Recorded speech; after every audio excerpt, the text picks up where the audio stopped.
We see that a lot of money, $8,560,625, is being sent to America's Turning Point. They are sending it to their own shell company. The moment those emails leaked, everything stopped. Erika Kirk, the woman who'd been everywhere, saying everything, suddenly went completely silent. And I mean radio silent. No statements, no damage control, nothing. Her entire public image, the one she'd been building piece by piece since Charlie's death, just collapsed overnight. And here's the thing nobody's talking about yet. The IRS didn't just casually decide to take a look. They moved in, hard, fast, with purpose. $15 million. That's the number being thrown around. $15 million allegedly siphoned out of Turning Point USA. And the allegations? They say she didn't do this alone. That some of Charlie Kirk's most trusted people, the ones in the inner circle, the ones who had access to everything, they were part of it too. So now the public's asking the question everyone's afraid to answer. Is this the biggest scam in MAGA history? Or is this just a calculated takedown of a widow who got too comfortable? Why does Erika Kirk need millions of dollars and GoFundMe and all these fundraisers? I don't know.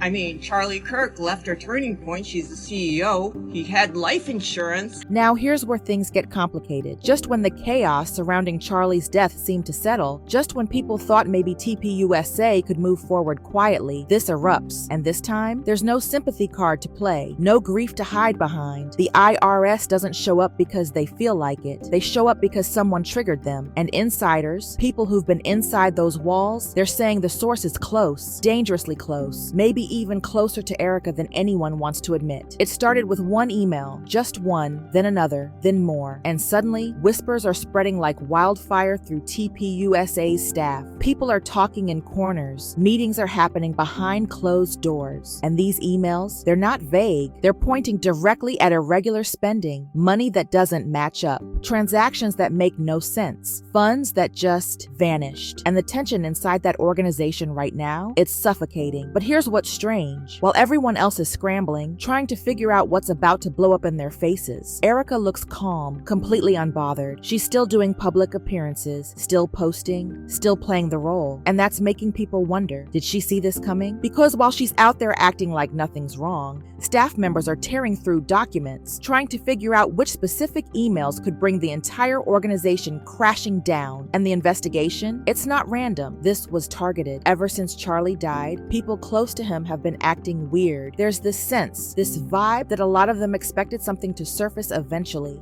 But nobody thought the IRS would be the ones to make the first move. TPUSA's finances weren't under any kind of public microscope. Everything seemed fine on the surface. And then one day, federal agents walk through the door, and when that happens, everything freezes. Now, IRS investigations don't just start because someone got curious. There are triggers, there are warning signs, and apparently people inside TPUSA had been feeling uneasy for months. Because when you look at the numbers, when you really dig into how fast this organization grew financially, something doesn't add up. On paper, everything looked perfect, maybe too perfect. TPUSA went from raising $4 million to nearly $40 million in just 4 years. That kind of explosion, it raises eyebrows. And the reported numbers, the ones being shown to the public, to donors, to the board, they didn't match reality. The IRS noticed, and this is the part that makes it all unravel. TPUSA used to be untouchable, protected. Wealthy donors made sure of it. Money flowed in freely, and oversight barely existed. Charlie's influence was so strong that no one dared ask questions. But after he died, that protection started crumbling. Donors pulled back, people got nervous, and insiders who'd been sitting on information for years, they started leaking. So let's talk about the big number, $400 million. That's how much TPUSA reportedly raised over the last decade, $400 million. But when investigators started combing through the financial records, that money wasn't there. It didn't match. And now, the missing funds are being directly linked to Erika and her associates. The IRS moved in fast once those emails leaked. That's not a coincidence. The emails didn't just reveal financial irregularities, they went straight after Erika's image, the version of herself she'd been selling to the public. And when the IRS starts asking questions, it means they already have deep evidence. The allegations claim this wasn't a one-time thing. This was systematic, long-term siphoning siphoning of donations, money meant for the movement, redirected somewhere else. And the claims suggest Charlie had no idea that he was kept in the dark while people around him were draining the accounts. And those emails, they name others, accomplices, people who helped make it happen. But I'm starting to think that the assassination of Charlie Kirk was something akin to a regicide, right? The assassination of a king to install a new ruler who the king would have never approved of, right?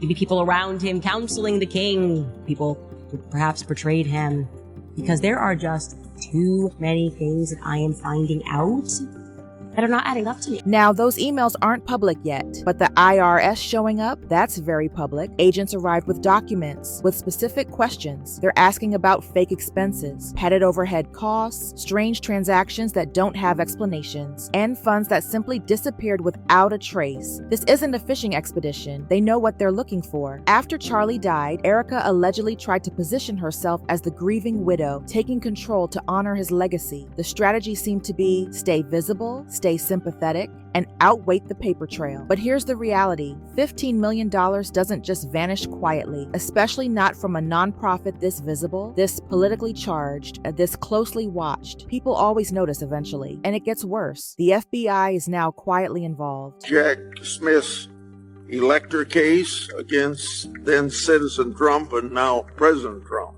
These new records show that Arctic frost was much broader than just an electoral matter. The case was expanded to Republican organizations. On that political list was one of Charlie Kirk's groups, Turning Point USA. In other words, Arctic frost wasn't just a case to politically investigate Trump. It was the vehicle by which partisan FBI agents and Department of Justice prosecutors. They're reconstructing timelines, asking questions about who knew what and when. Erika's included in that scrutiny, and when they start lining up the timelines, things aren't matching. Dates don't align, stories contradict each other, and that's creating a second massive problem beyond just the money. Because Erika's story about the day Charlie died, it's falling apart. She's claimed publicly that Mikey McCoy told her Charlie was gone, that he confirmed it. But footage from that day tells a different story. Mikey couldn't have confirmed anything yet. The timeline doesn't work. So now there are two major issues investigators are circling: the money and the timeline of that day. Both have cracks, big ones. Right after Charlie's death, Erika moved incredibly fast. She took control of Turning Point USA almost immediately. No hesitation, no transition period, and the public appearances started right away. Glam shots, speeches, booked events everywhere. It was constant.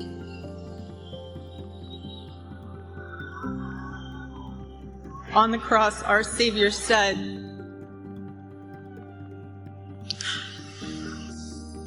"Father, forgive them." Critics online started calling it a grief tour, but it didn't feel like grief. It felt like branding, performative, calculated. Erika kept repeating the same line over and over. This is what Charlie wanted, but Candace Owens wasn't buying it. She pushed back publicly, saying Charlie wanted truth, not spectacle, not a circus. And through all of this, Erika stayed in control of the narrative. She decided what got released, what stayed hidden, what the public saw about Charlie's final days. She managed the image while real questions about what happened to him went unanswered. That kind of behavior, it suggests someone who was anticipating fallout, someone who knew things could get ugly. But this is bigger than just one person now. The IRS audit has sparked conversations about shell companies, dummy nonprofits, laundered donations moving through fake entities, and former allies, people who stood beside Erika publicly, are quietly distancing themselves. They're stepping back, deleting old posts, avoiding questions. They see where this is going. The FBI is reportedly asking very quiet questions now, and it's not just about finances anymore. Board members are being looked at, donors, insiders who had access, because if this is as big as it seems, TPUSA might not be the only thing about to collapse. Other organizations, other names, other reputations could be dragged into this. And now the pressure's closing in from every direction, because it's starting to look like Erika wasn't protecting Turning Point USA at all. She was protecting herself. And when the IRS finishes going through everything they found, it's going to expose more than just missing money. Names are going to surface, people beyond Erika. Insiders say the list is long, really long. The walls are closing fast. Someone's going to fall, and it might not be the person Erika expects.